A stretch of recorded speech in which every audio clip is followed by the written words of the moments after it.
بنداوا تشرینە لەسەر چەمێ فەراتێ. بنداوا نابووری 33 کیلۆمەترە دکەوە باشوورێ من بجێ و 7 کیلۆمەترە باشوورێ ڕۆژئاوای کۆبانی.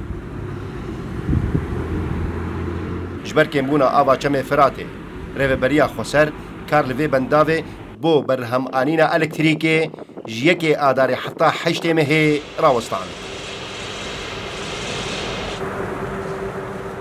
بسبب قلة الوارد المائي المتواصل والمستمر منذ ما يزيد عن العام من الجانب التركي وبسبب ji ber kêmbûna avê ku zêdeyî salekê jaliyê Tirkiye ve dibe xerçkirina zêdeya avê jaliyê Golan ve heta em gihiştin asta mirî ya herî kêm di gola bendava Tişrîn de.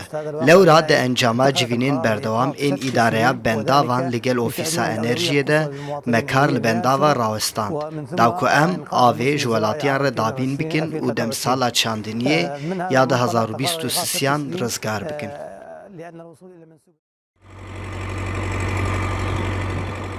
Tevî goçandiniyê ji ber daketina asta ava çemê Firatê li navçeyê zerar dîtiye, ava gola bendava Tişrînê pîs bûye.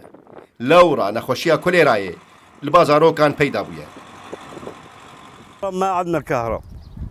Elektrik li ba me nîne. Cana demjimêrekî yan demjimêr û nîvekê dihat.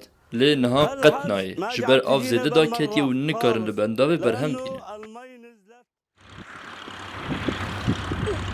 Gulana 2022 îdareya bendava Tişrînê ser bi rêveberiya Xweser hişyarî dabû ku asta ava çemê Firatê 4 metre û nîv şaqûlî daketiye. Vê yekê wiha kir got bendav tenê 6 demjimêran elektrîkê berhem bîne.